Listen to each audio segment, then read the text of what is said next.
Hi everyone, welcome to digital GK classes. तो CTET से related आप सभी के बहुत सारे डाउट्स आ रहे थे कि नेक्स्ट सीटेट कब होगा या फिर सीटेट की ऑफिशियल आंसर की जो है वो कब आएगी, क्योंकि आप में से बहुत से ऐसे स्टूडेंट हैं जिन्होंने बहुत सारे अलग अलग इंस्टीट्यूट से अपने क्वेश्चंस पेपर्स को, अपनी जो भी आंसर की आपने सेलेक्ट किया होगा, मैच कराया आपने। और ये जाहिर सी बात है कि जब तक ऑफिशियल आंसर की नहीं आ जाती है, मन में यही लगा रहता है कि एक नंबर से हम पास भी हो जा रहे हैं और कहीं ऐसा ना हो कि ऑफिशियल आंसर की में हमारे एक नंबर कम हो जाए। खास तौर पे अगर आप जनरल से हैं, आपके 90 नंबर 90 है, या फिर आप ओबीसी एससी एसटी हैं, आपके 82 नंबर हैं। क्योंकि आप भी जानते हैं कि सीटेट को पास करने के लिए एक क्राइटेरिया है। फॉर एग्जाम्पल मान लीजिए आप जनरल से हैं, ठीक है, तो आपका 90 नंबर होना चाहिए। यहाँ पे चाहे आप मेल हो फीमेल हो, आपको 90 नंबर लेकर आना चाहिए। अगर आप ओबीसी से हैं, एससी एसटी, तो इसके भी कुछ क्राइटेरिया है। मान लीजिए आप ओबीसी से हैं तो आपके 82 नंबर, ठीक है, एससी है तो भी आपका 82 नंबर, एसटी है तो भी आपका 82 नंबर।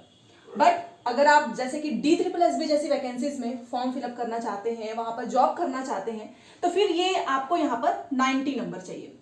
क्योंकि आप तो जानते ही हैं कि आपको किसी भी चीज का आरक्षण अगर अपने स्टेट में आप रहते हैं उसका फायदा तभी उठा सकते हैं। जैसे कि बिहार प्राथमिक शिक्षक भर्ती में बहुत सारे सीटेड कैंडिडेट्स अपना फॉर्म भरे हैं जो कि बाहर से हैं, तो फिर वहां पर उनको 82 नहीं, वहां पर 90 नंबर चाहिए। तो कुल मिलाकर अगर आप 90 नंबर लेकर आते हो ना, आप किसी भी कैटेगरी से हो, तो आप अलग अलग राज्यों में तो फॉर्म भरेंगे ही, साथ में आप अगर आपके मान लीजिए 90 है तो 82 ही तो है पासिंग नंबर। अगर 4-5 नंबर ज्यादा आ जा रहा है तो कोई बुराई की बात नहीं है, एक मौका आपको मिलेगा कि आप अलग अलग राज्यों में भी बैठ सकते हैं। बट हाँ, मान लीजिए किसी स्टूडेंट का मान लो 82 नंबर आ गया इस बार सीटेट में, और वो अपने ही स्टेट में फिर फॉर्म भरेगा। जैसे कि मान लो अगर यूपी में सुपर टेट आ जाता है और आपका सीटेट जो है पास है, 82 नंबर है, तो अब ऑब्वियस सी बात है फॉर्म भर पाएंगे। बट एक चीज है कि DSSS में आप फॉर्म नहीं भर पाएंगे फिर, ठीक है। तो कुल मिलाकर 90 नंबर तो लेकर आना ही चाहिए ताकि आप हर जगह एलिजिबल हो जाओ। ओके, तो ये पास फेल का है। अब एक सबसे बड़ा डाउट ये है कि आप में से बहुत सारे ऐसे स्टूडेंट हैं, चाहे आप जनरल हो, चाहे आप ओबीसी एससी एसटी हैं, किसी के 89 नंबर आ रहे हैं तो किसी के 81। अब ये सबसे ज्यादा बेकार लगता है क्योंकि एक नंबर से आप पास हो सकते हैं, फेल भी हो सकते हैं। तो क्या हो सकता है, तो मैंने हमेशा से एक चीज बोला है, इवन 2 बार एग्जाम जो भी एग्जाम्स हुए हैं उसमें जो भी एनालिसिस किया, इवन जो स्टूडेंट थे जिन्होंने पहले अपने नंबर कुछ और बताए थे, बाद में उनका नंबर चेंज हो गया। अब ऐसा नहीं है कि 10 से 15 नंबर का अंतर हो, बट हाँ ये होता जरूर है कि कई बार तो ऐसा होता है कि आपने अगर मान लीजिए नंबर कहीं कोचिंग इंस्टीट्यूट से मिलाया होगा, वहां पे कुछ आंसर्स गलत बताए होंगे और उस गलत की वजह से आपके भी वो मैच कर रहे होंगे। मान लीजिए कि वहां पर आपके सही हो गए 95, और जैसे आप ऑफिशियल आंसर किसी मिलाते हो ना तो आपका 5 नंबर घट के 90 हो जाता है। ये केस भी हुआ है, ठीक है, पॉजिटिव नेगेटिव दोनों लेके चलना है। और बहुत बार ऐसा हुआ है कि आप पास भी हुए हैं। बट हाँ, ये क्राइटेरिया ज्यादा होता है कि नंबर बढ़ने के चांसेस ज्यादा होते हैं ऑफिशियल आंसर की में। साथ में आप उसको चैलेंज भी कर सकते हो। मान लो कि आपको लगता है कि नहीं ये आंसर सही है बट सीटेट ने इसका आंसर गलत बताया है, तो जब उस पर कोई चैलेंज करता है तो कॉमन नंबर मिल जाता है सभी को, ठीक है। ऐसा नहीं कि जो चैलेंज करेगा केवल उसी को। ये रही बात। तो मैं ये बोलूंगी कि देखो, आपका अगर नंबर ज्यादा आ रहा है तो आपको कोई टेंशन लेना ही नहीं है, क्योंकि ये सीटेट एक जस्ट क्वालिफाइंग नेचर का एग्जाम है, इसके नंबर जुड़ने वाले नहीं है कहीं पर भी।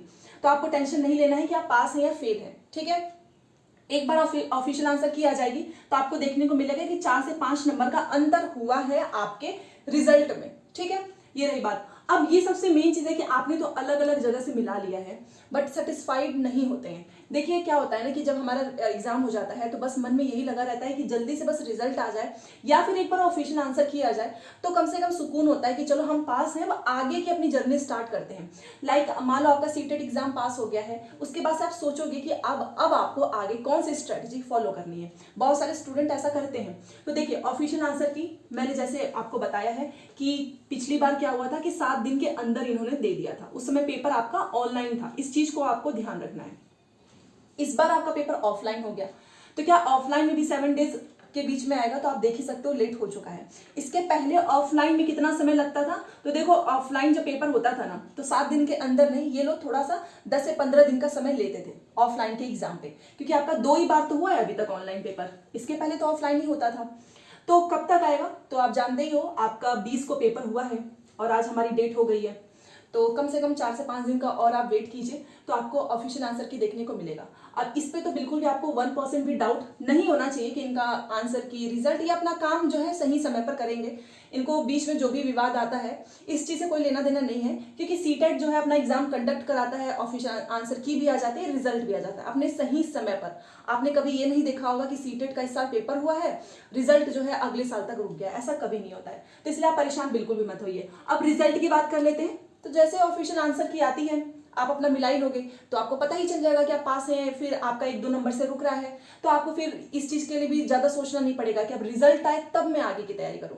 ठीक है, वैसे एक चीज मैं आपको बता देती हूँ, आपका रिजल्ट भी सितंबर में ही आएगा। ठीक है, तो सितंबर के ही मंथ में 4 से 5 दिन के बाद में भी आपका आंसर किया जाए और उसके 10 दिन के बाद आपका रिजल्ट आ जाएगा। वैसे भी इस बार कुछ ऐसा तो है नहीं कि 20 दिन पेपर चला है, सबके क्वेश्चन पेपर अलग है, सभी का पेपर एक जैसा हुआ है। ठीक है, अब बात कर लेते हैं नेक्स्ट सीटेट। देखिए, आप तो जानते ही हो कि जब ऑनलाइन स्टार्ट हुआ तो एक बार आपका ऑनलाइन कंडक्ट कराया गया, उसके पहले ऑफलाइन होता था, तो साल में 2 बार होता था। इस बार आप देखिए कि आपका फरवरी में कंप्लीट हुआ है ऑनलाइन पेपर, दोबारा से इन्होंने जुलाई में ले लिया है, तो जुलाई से दिसंबर इनका चलता है। तो जिन लोगों को भी ऐसा लग रहा है, एक चीज रियलिटी एक्सेप्ट कर लीजिए। देखिए 4 से 5 नंबर पे अभी आपके अंदर आ रहे होंगे ना कि आपका नहीं क्लियर हो पा रहा है, तो ठीक है, बट अगर आपके नंबर 60 आ रहे हैं, 70 आ रहे हैं, 75 आ रहे हैं, तो मैं तो ये बोलूंगी कि अब आप वेट मत करो, सीटेट की तैयारी स्टार्ट कर दो, क्योंकि ऐसा नहीं है कि 60 से आपका सीधे 90 हो जाएगा, ये भी चीज समझो। ठीक है, 4 से 5 नंबर का हमको अंदर देखने को मिलता है। क्यों मैं ऐसा बोल रही हूँ ना, क्योंकि बहुत सारे स्टूडेंट ना हर दिन अपना टाइम वेस्ट करेंगे यही सोचने में कि आंसर की आ जाएगी तब पढ़ाई करेंगे, अभी हमारा नंबर जो है हम पास नहीं हो पा रहे हैं, तो आप पढ़ाई तो कर लो। वैसे भी सीटेट में जो भी आप पढ़ते हो पैडागोजी वगैरह, वो आपको आगे चल के काम तो आएगा ही, नुकसान तो करेगा नहीं। एनसीईआरटी आप पढ़ोगे तो आपको तो आगे जो भी एग्जाम्स होंगे उसमें आपको देखने को मिलेगा ही उसे क्वेश्चंस, इसलिए आप तैयारी कर दीजिए। अगर आपके 60, 70, 75 नंबर आ रहे हैं ना, तो नेक्स्ट सीटेट की तैयारी कर दो, क्योंकि अब इस चक्कर में मत रहना कि सीटेट ऑफलाइन हो गया है तो आसान। मुझे तो ऐसा लग रहा है कि ऑनलाइन के कंपेयर में ऑफलाइन तो और भी टफ हो गया है, इतने लंबे लंबे क्वेश्चंस हैं। इवन जिसने भी एनसीईआरटी को पूरा डेप्थ में नहीं पढ़ा होगा ना, उस बार उसको ही लग रहा होगा कि पता नहीं मेरा हो पाएगा या नहीं क्लियर हो पाएगा। ठीक है, तो नेक्स्ट सीटेट आपका देखो दिसंबर में होगा, जुलाई वाला हो चुका है, जुलाई का रिजल्ट आ जाएगा सितंबर में। वैसे भी 2 से 2.5 महीना पहले ये लोग बता ही देते हैं, बट हाँ दिसंबर में आपका पेपर हो जाएगा, तो आपको पता ही चल जाना है अक्टूबर में। तो जब आपको ऑलरेडी पता है कि दिसंबर में सीटेट होने वाला है, तो आपको ज्यादा वेट नहीं करना है, आपको अपनी तैयारी स्टार्ट कर देनी चाहिए। अब दूसरा क्वेश्चन आएगा कि तैयारी कैसे करें, तो मैं एक चीज बोलूंगी कि देखो डे बाई डे ना सीटेट क्या कर रहा है, पेपर का लेवल टफ कर रहा है। आप खुद देखो कि कहाँ पहले 4 साल पहले इतना पेपर आसान आता था, 2-3 लाइन के क्वेश्चन आते थे, अब तो इतना लंबा लंबा तो क्वेश्चन रहता है। क्वेश्चन जितना पढ़ोगे फिर भूल जाएंगे कि ऊपर क्या लिखा है। एग्जामिनेशन हॉल में, खास तौर पे घर पे तो नहीं, बट हाँ एग्जामिनेशन हॉल में क्वेश्चंस इतने लेंथी आए हैं इस बार। इवन आप एसएसटी का पेपर उठाकर देखिए, आप मैथ साइंस का उठाकर देखो जो पेपर 2 है, एसएसटी में केवल इन्होंने स्टेटमेंट और एजर्शन रीजन के क्वेश्चन दिए हैं। और आप भी जानते हो अगर 3-4 स्टेटमेंट है और आपसे ये पूछा जाए कि इसमें से कौन सा सही है, ठीक है, तो वहां पे तुक्का नहीं काम आएगी ना, क्योंकि वहां पर देखा जाएगा कि आपने एनसीईआरटी को कितने अच्छे से पढ़ाई की है, कितने अच्छे से पढ़ा है। ठीक है, तो मैं एक चीज बोलना चाहूंगी कि देखो सीटेट को क्लियर करने के लिए अब आपको अपनी तैयारी 2 से 3 महीने का लेकर चलना है। अब वो दिन बहुत से लोग कमेंट कर देते हैं कि अरे मैं तो अभी भी कर सकता हूँ 10 दिन, तो इन सब चीजों से बचिए आप। ठीक है, क्योंकि जो इंसान हर दिन पढ़ता है ना, उसकी पॉसिबिलिटीज है कि वो पास कर लेगा।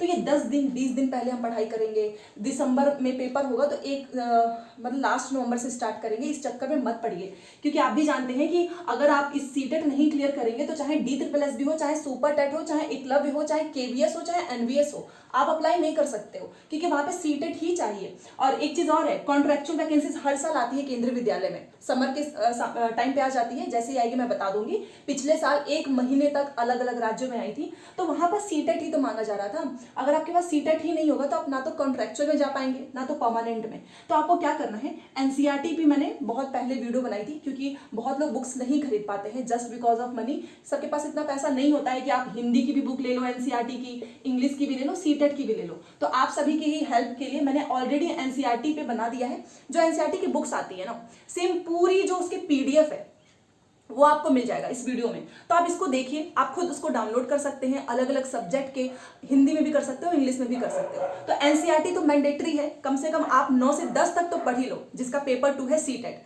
ठीक है, वहां तक आप साइंस पढ़ लीजिए, एसएसटी पढ़ लीजिए। और कितनी अच्छी चीज़ है कि मैंने आपको ऑलरेडी प्रोवाइड किया है, आपको किसी दुकान से नहीं खरीदना है, ना ही आपको अपने पैसे बर्बाद करने हैं। तो आप एनसीईआरटी जो है एक बार उस मेरे वीडियो को देखिएगा, मैंने उसमें बताया है कि आप कैसे डाउनलोड कर सकते हैं फ्री में। आप वहां से डाउनलोड कीजिए। फॉर एग्जाम्पल आपको 6 से स्टार्ट करना है तो क्लास 6 के एसएसटी की बुक डाउनलोड कर लीजिए, फिर उसको पढ़िए, फिर बाद में 7 की कर लीजिएगा। ऐसे करके आप ईवीएस का भी डाउनलोड कर सकते हो, आप मैथ साइंस का भी कर सकते हो। ठीक है, तो आप इसको करिए। वैसे मैंने बोल दिया है पहले ही, आप में से बहुत से लोग बोल रहे थे कि आप फ्री क्लासेस कब स्टार्ट करोगे। तो देखो इस बार मैंने यही सोचा है कि जो भी एनसीईआरटी की जो पीडीएफ होती है, जो भी वहां से क्वेश्चंस आते हैं, मैंने उस पर काम करना स्टार्ट कर दिया, नोट्स वगैरह बनाना। उसको मैं डेली जो है चैनल पे पढ़ाऊंगी, साथ में पीडीएफ भी आपको दूंगी एंड क्वेश्चंस भी सॉल्व कराऊंगी। और वो है 1 सितंबर से। अच्छा, टाइमिंग मैं चाहती हूँ कि आप लोग मुझे बताइए कि हर दिन जो भी क्लास आएगी आप उसका टाइम बता दो कि आप किस समय फ्री रहते हैं, जिस समय आप क्लासेस देख सके। ठीक है, क्योंकि अभी से स्टार्ट करेंगे ना, तभी जाकर आपका दिसंबर का पेपर अच्छा हो पाएगा। क्योंकि नेक्स्ट सीटेट आपके लिए बहुत इंपॉर्टेंट है, क्योंकि आप भी जानते हैं कि इस बार जिसका नहीं क्लियर हो पाया है, फिर वो कुछ वैकेंसी से पीछे रह जाएंगे। और अगर वो दिसंबर का भी नहीं कर पाएंगे तो आपके हाथ से फिर आने वाली बहुत सारी वैकेंसीज निकल जाएंगी। ठीक है, तो इसलिए ये वीडियो मैंने बनाया है कि ये जो हो चुका है उसको छोड़िए, अब आगे के बारे में सोचो। क्योंकि आपको रुकना नहीं है, परेशान भी नहीं होना है कि मेरा नहीं पास हो पाया है, मैं तो कुछ नहीं कर पाऊंगी। ये सारी चीजें आपको नहीं सोचनी है, क्योंकि आज नहीं हुआ है, कल आपके लिए बहुत अच्छा होगा। ठीक है, तो आप प्लीज मुझे बताइएगा कि टाइमिंग क्या होगी सीटेट क्लास की। जो भी है पीडीएफ मैंने स्टार्ट कर दिया है, पेपर 1 एंड पेपर 2 दोनों का, सीडीपी, ईवीएस, हर चीज की क्लासेस मिलेंगी। जो आपको पेड क्लासेस में मिलता है तो वो आपको मेरे चैनल पे फ्री में मिलेगा। क्योंकि बस अब क्वेश्चंस आंसर सॉल्व कराने से नहीं काम चलेगा, आपको 1 बाय 1 एक एक चीज समझनी होगी एनसीईआरटी बुक्स की। ठीक है, तो चलिए, कोई भी डाउट होगा बता देना। मिलते हैं नेक्स्ट क्लास में। Thanks for watching.